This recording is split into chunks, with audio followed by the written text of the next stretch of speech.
ہمارے بدن پہ اتنے بال نہیں ہیں جتنے رسول اللہ کے احسانات ہیں. ہمارا ایک ایک بال قرض رسالت میں جکڑا ہوا ہے. خدا شناسی تو بڑی دور کی بات ہے، ہم خود شناس بھی نہیں تھے. ہمیں تو اپنے آپ کا بھی نہیں پتا تھا کہ ہم کون ہیں. اور مجھے بتاؤ، جس کو یہ بھی نہ خبر ہو کہ میں کون ہوں، اس کے پلے ہوتا کیا ہے؟ اقبال نے کہا تھا نا، اپنے من میں ڈوب کر پاجا سراغ زندگی، میرا نہیں بنتا تو نہ بن، اپنا تو بن. اور یہ اپنا بھی نہیں تھا، اسے پتہ ہی نہیں تھا، اسے شعور ذات ہی نہیں تھا، اسے خود آگہی کا نور ہی نصیب نہیں ہوا تھا. تبھی تو انسان ہو کے، اشرف المخلوقات ہو کے، درختوں کو، پتھروں کو، حشرات الارض کو، چوپایوں کو اپنا معبود سمجھتا تھا. انسان کی پیشانی کہاں کہاں رسوا نہیں ہوئی. درختوں کی جڑوں کو اس نے سجدہ کیا ہے. یہ کیچوا نہیں ہوتا مچھلی پکڑنے کے لیے جس کو کانٹے سے لگاتے ہیں، کسی زمانے میں یہ بھی انسان کا معبود رہا ہے. پتھروں کو اس نے معبود سمجھا، بہائم کو، چوپایوں کو، لٹکتے پھلوں کو، برستی بارش کے قطروں کو معبود سمجھتا رہا، بادل کو معبود سمجھتا رہا، تنکوں کو، حشرات الارض کو، بہتے پانیوں کو، جلتی آگ کو اور چلتی ہواؤں کو اپنا معبود سمجھتا رہا. اسے یہ نہیں پتا کہ میں ہوں کون. اے تماشا گاہے عالم روئے تو کجا بہرے تماشا می روی. دنیا تجھے ڈھونڈنے نکلی ہے، تو کس کی تلاش میں ہے. یہ اشرف المخلوقات ہو کے، مقصود کائنات ہو کے، یہ اس کائنات کا دل اور کلیجہ ہو کے حشرات الارض کو، سانپوں کو، بچھوؤں کو اپنا معبود سمجھ رہا ہے. یہ تو میرے حضور نے بتایا، یہ تیرے معبود نہیں ہیں، تیری دہلیز کے نوکر ہیں. ان درختوں کو پوچھتا ہے، یہ تو تجھے چھاؤں فراہم کرنے کے لیے، آکسیجن دینے کے لیے، تیرے ایندھن کے کام آنے کے لیے، تیرے ذوق نظر کی تسکین کے لیے، تجھے پھل فراہم کرنے کے لیے پیدا کیے گئے ہیں. ان جانوروں کو پوچھتا ہے، یہ تو تیری سواری کے لیے، بار برداری کے لیے، تجھے دودھ اور گوشت کی ضروریات فراہم کرنے کے لیے پیدا کیے گئے ہیں. یہ چاند، سورج، ستارے، اجرام فلکیہ، یہ تیرے معبود کیسے ہو سکتے ہیں؟ یہ تو تیری راہوں میں روشنی اجالنے کے لیے پیدا کیے گئے. نہیں تو دیکھ، یہ انگلی اٹھتی ہے اور چاند ٹکڑے ہو کے قدموں میں آتا ہے، سورج پلٹ کے اثر کے وقت پہ آتا ہے. اور سڑیاں کھجوراں اگا جاندہ ہے، اور پتھراں نو کل میں پڑا جاندہ. قطرے کو سمندر، ذرے کو ستارہ کرتے ہیں، کونین کو خم آ جاتا ہے جب زلف سوارا کرتے ہیں. اب انسان کی آنکھ کھلی کہ میں کون ہوں، کہ یہ پوری کائنات. درختوں کو پوچھتا ہے، جا میں نہیں، تو ہی کہہ دے تمہیں اللہ کا رسول بلا رہا ہے. اللہ اکبر. درخت شاخوں کے بل اپنے آپ کو گھسیٹتے ہوئے سلامی دینے حاضر ہو جاتے.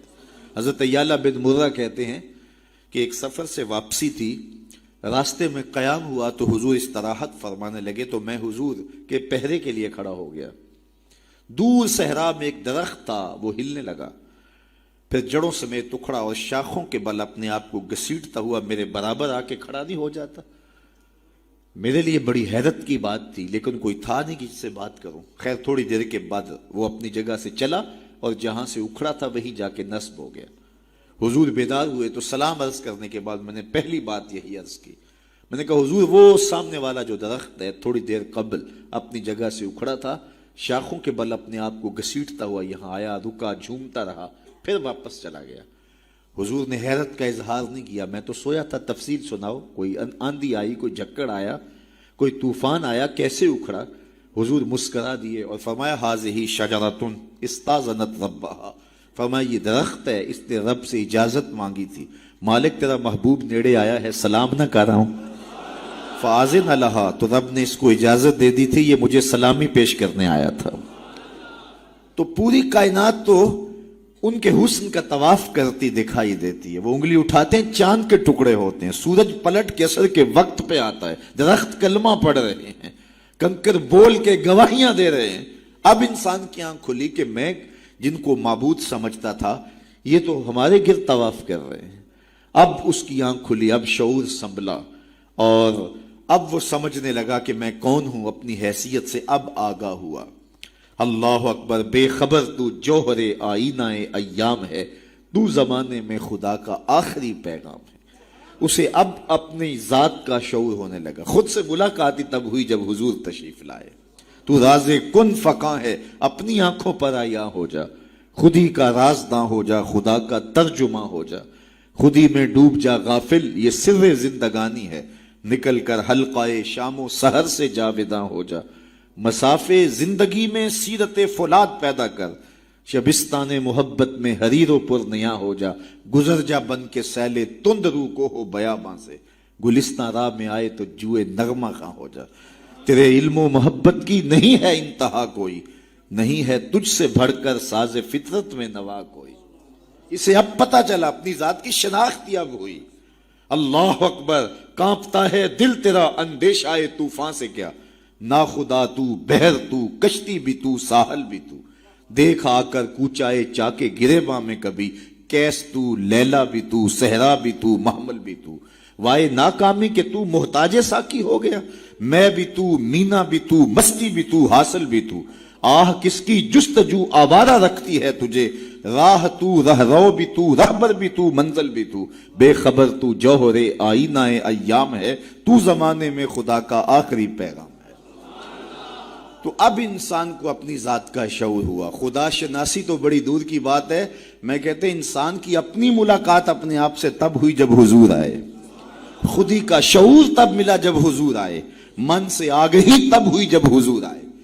تو اگر وہ تشریف فرما نہ ہوتے، خدا شناسی تو بڑی منزل ہے، انسان خود شناس بھی نہ ہوتا، اپنے ذات سے بھی آگاہ نہ ہوتا، انسان ہو کے انسانوں کے گلے چیر رہا تھا، سکا باپ اپنی بیٹی زندہ درگور کر کے فخر کرتا تھا کہ میں نے اپنی آبرو بچا لی ہے، مائیں دنیا کی منڈیوں میں بکتی تھیں، باپ کی توقیر کوئی نہیں تھی، اور یہ تو میرے حضور آئے جنہوں نے آ کے بتایا کہ بیٹی عزت کی جگہ پر ہے۔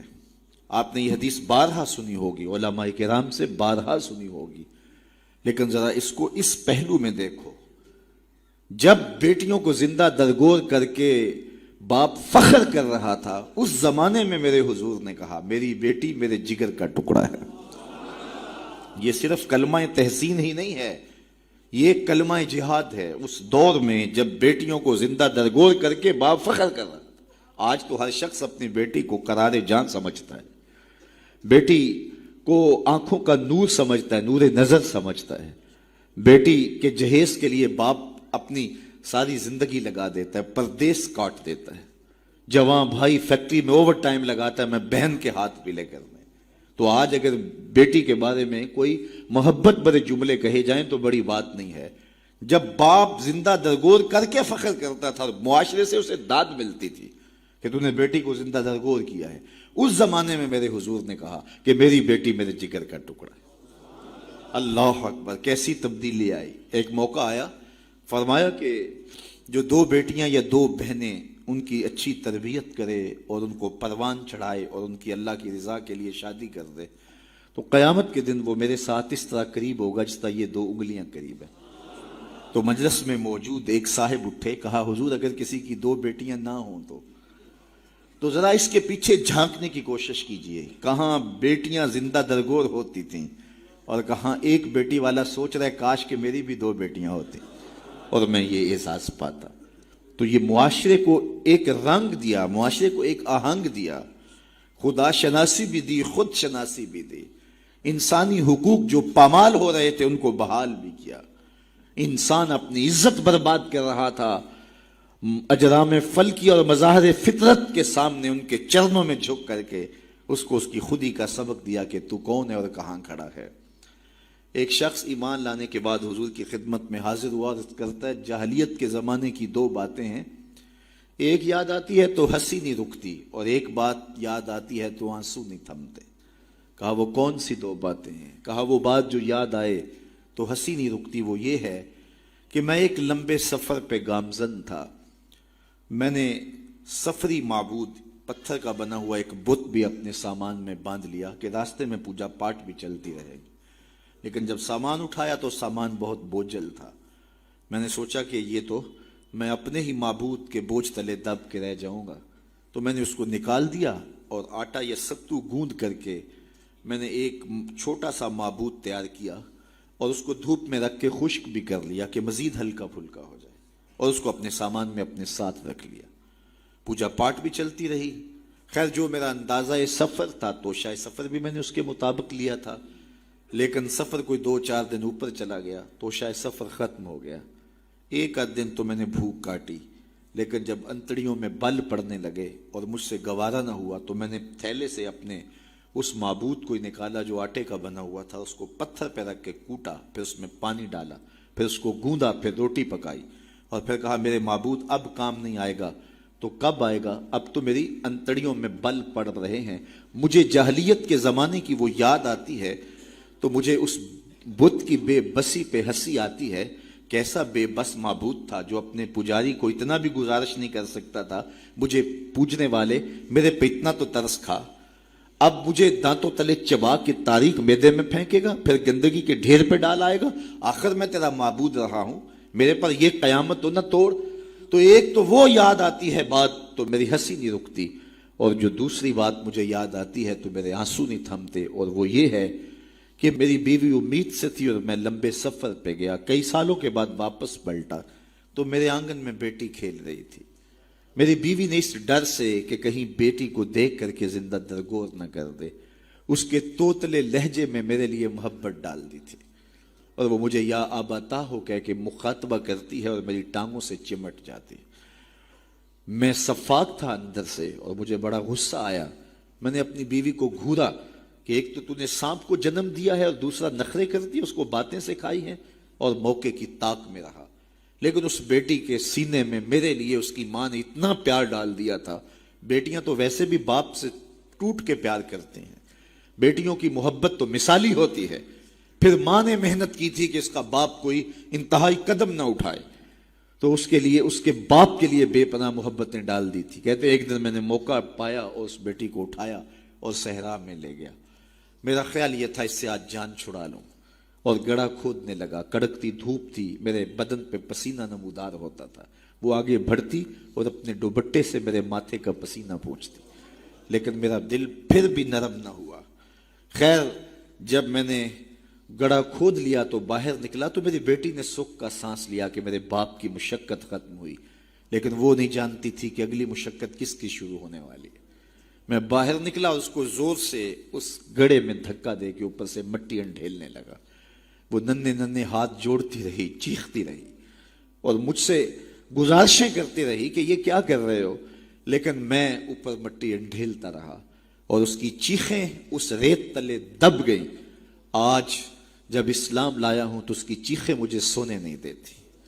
عرب کے ریگزاروں میں دبی ہوئی معصوم بچیوں کے سسکتے آنسو اور اس کی روتی آنکھیں کس کو پکار رہی تھی؟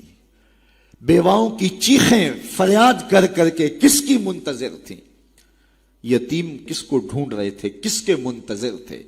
زمانہ آنکھیں فرش بچھائے ہوئے کس کا انتظار کر رہا تھا؟ وہ جس کے نام پر داؤد نے نغمہ سرائی کی، وہ جس کے ذکر پر شاہ سلیمان نے گدائی کی. دل یحییٰ میں رہ گئے ارماں جس کی زیارت کے، لب عیسیٰ پہ آئے واز جس کی شان رحمت کے، جو بن کے روشنی پھر دیدائے یعقوب میں آیا، جسے یوسف نے اپنے حسن کی نئے رنگ میں پایا. ندانم آ گلے خنداں چے رنگو بو دارت کہ مرغے ہر چمنے آرزوئے او دارت. ہر کوئی منتظر ہے، کوئی ہاتھ پھیلا کے کہہ رہا ہے ربنا وابعث فیہم رسولا. مالک آنکھیں بوڑھی ہو گئی ہیں، اب اس رسول کو بھیج بھی دے. حضرت عیسیٰ تو بولے مبشرا برسول یات من بعد اسمہ احمد. چلو نام بھی بتائے جا رہا، ان کا نام احمد ہوگا.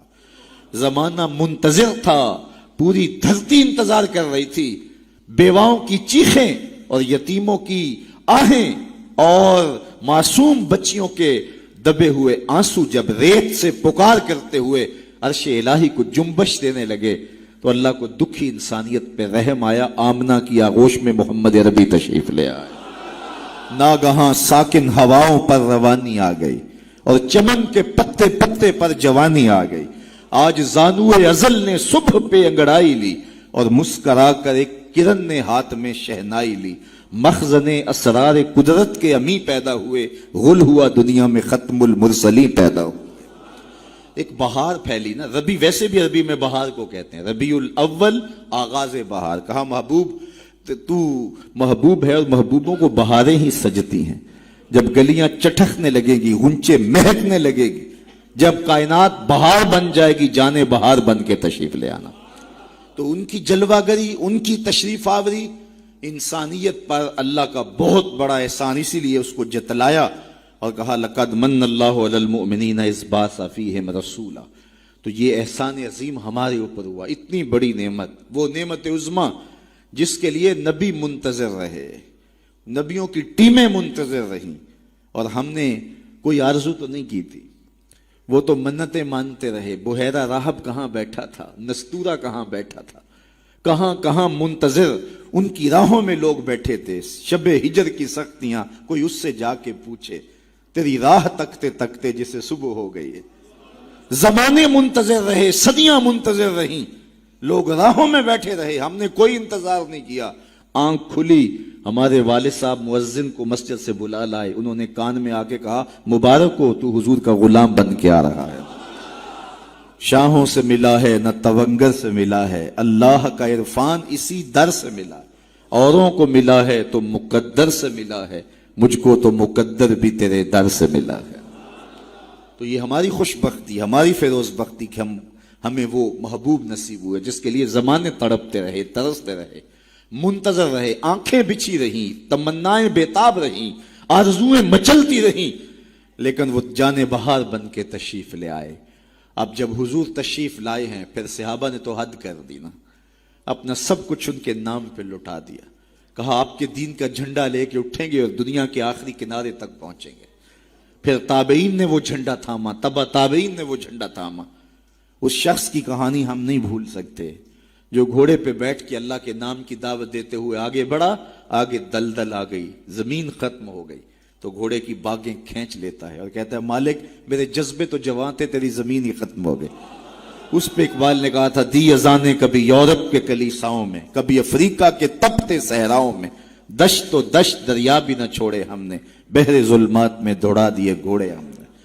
تو وہ ہمارے اسلاف تھے۔ آج میں اور آپ حضور کے میلاد میں آئے ہیں، ہم ایک لمحے کے لیے اپنے باطن میں اتریں، اپنے اندر اتریں اور سوچیں کیا ایک محفل سے حضور کی محبت کا حق ادا ہو جاتا ہے؟ کہ ایسے ہاتھ لہرانے سے حضور کا محبت کا حق ادا ہو جاتا ہے؟ کڑک دار نعرہ لگانے سے حضور کی محبت کا حق ادا ہو جاتا ہے؟ کیا لوگوں کو بلائیں، دعوت دیں، کھانے کھلائیں، بریانیاں کھلائیں تو کیا حضور کی محبت کا حق ادا ہو جاتا ہے؟ آئیے اگر حضور سے محبت کرتے ہیں تو سر سے لے کر پاؤں تک حضور کی غلامی کے رنگ میں رنگے جائیں۔ ہمارے استاد فرمایا کرتے تھے یہ نہ ہو کہ لوگ تمہیں پوچھیں تمہیں کون ہوتے ہو اور تمہیں بتانا پڑے کہ ہم مسلمان ہوتے ہیں، یہ دیکھو مذہب کے خانے میں اسلام لکھا ہے۔ فرماتے تھے صاحب کسی کو پوچھنا نہ پڑے، تجھے بتانا بھی نہ پڑے، تیری وضاقتہ، طرز زندگی، انداز معاشرت ایسا ہونا چاہیے تو دور سے آ رہا ہو، لوگ پہچان کے کہیں وہ دیکھو آقا کا غلام آ رہا ہے۔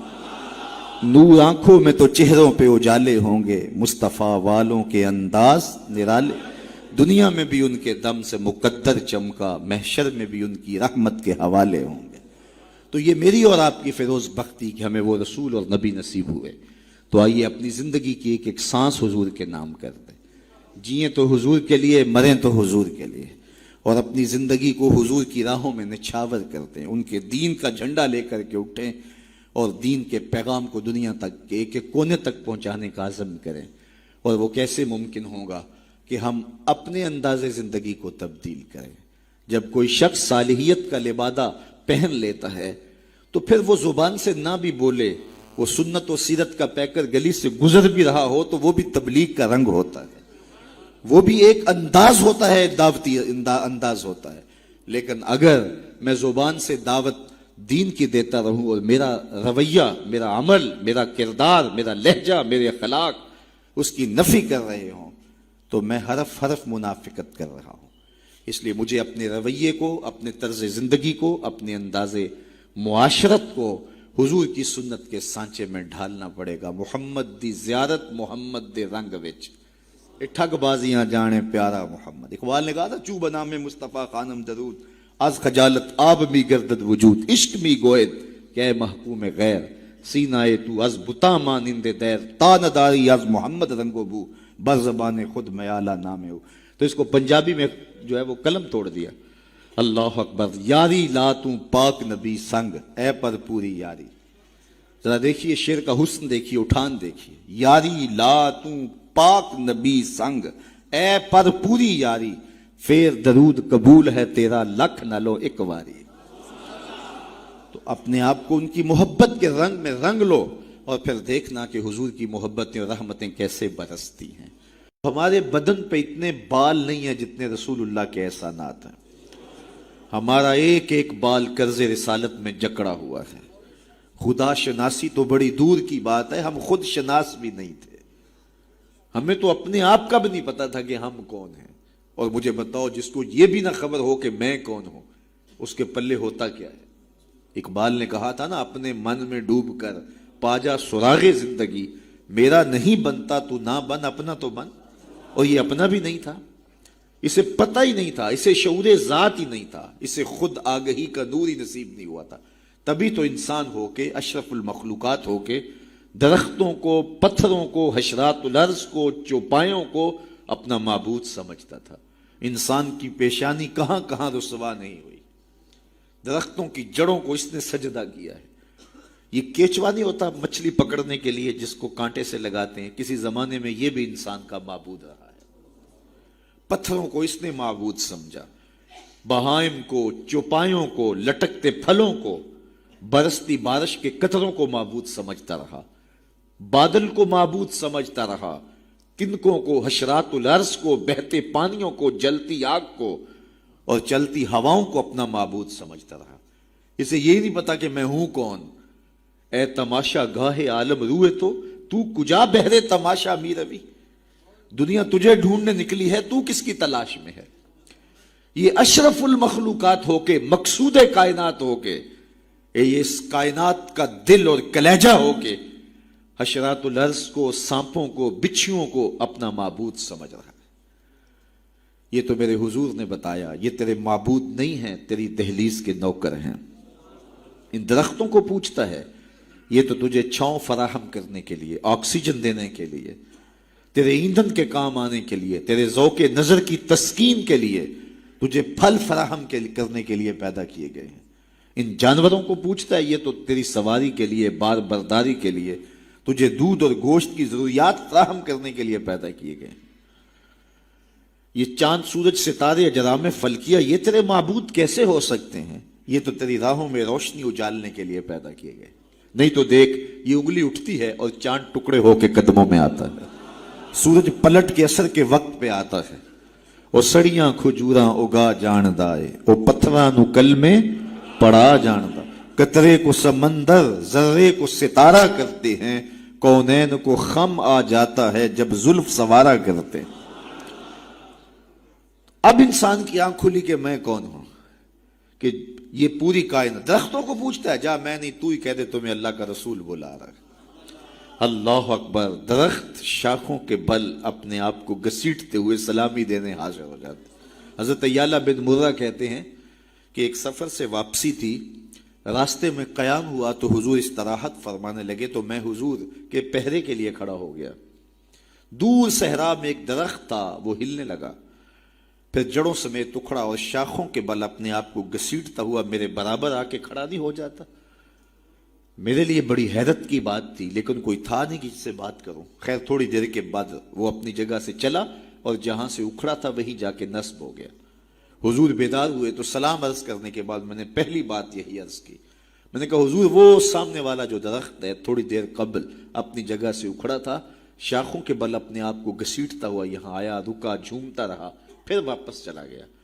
حضور نے حیرت کا اظہار نہیں کیا. میں تو سویا تھا, تفصیل سناؤ. کوئی آندھی آئی, کوئی جھکڑ آیا, کوئی طوفان آیا, کیسے اکھڑا؟ حضور مسکرا دیے اور فرمایا حاذہ شجرۃ استاذنت ربھا.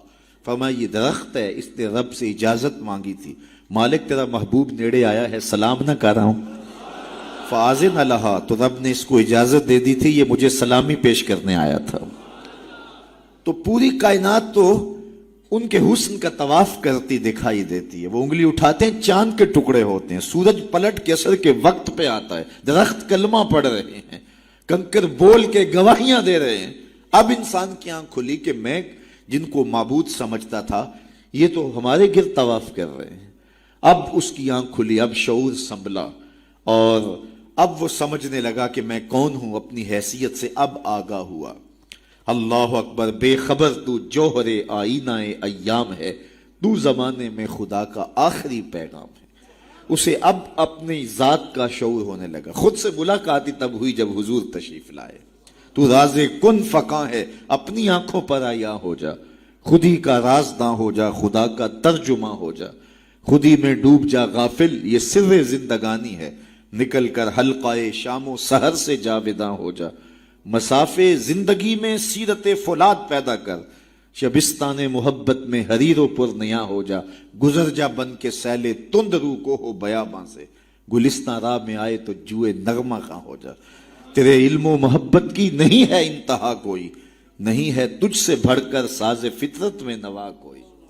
اسے اب پتا چلا، اپنی ذات کی شناخت اب ہوئی۔ اللہ اکبر، کانپتا ہے دل تیرا اندیشہ طوفان سے کیا، نا خدا تو، بحر تو، کشتی بھی تو، ساحل بھی تو، دیکھ آ کر کوچائے چاکے گریباں میں کبھی، کیس تو، لیلا بھی تو، صحرا بھی تو، محمل بھی تو، وائے ناکامی کہ تو محتاج ساکی ہو گیا، میں بھی تو، مینا بھی تو، مستی بھی تو، حاصل بھی تو، آہ کس کی جستجو آوارہ رکھتی ہے تجھے، راہ تو، رہرو بھی تو، رہبر بھی تو، منزل بھی تو، بے خبر تو جوہر آئینہ ایام ہے، تو زمانے میں خدا کا آخری پیغام ہے۔ تو اب انسان کو اپنی ذات کا شعور ہوا۔ خدا شناسی تو بڑی دور کی بات ہے، میں کہتے ہیں انسان کی اپنی ملاقات اپنے آپ سے تب ہوئی جب حضور آئے، خود ہی کا شعور تب ملا جب حضور آئے، من سے آگہی تب ہوئی جب حضور آئے۔ تو اگر وہ تشریف فرما نہ ہوتے، خدا شناسی تو بڑی منزل ہے، انسان خود شناس بھی نہ ہوتا، اپنے ذات سے بھی آگاہ نہ ہوتا۔ انسان ہو کے انسانوں کے گلے چیر رہا تھا۔ سکا باپ اپنی بیٹی زندہ درگور کر کے فخر کرتا تھا کہ میں نے اپنی آبرو بچا لی ہے۔ مائیں دنیا کی منڈیوں میں بکتی تھیں، باپ کی توقیر کوئی نہیں تھی، اور یہ تو میرے حضور آئے جنہوں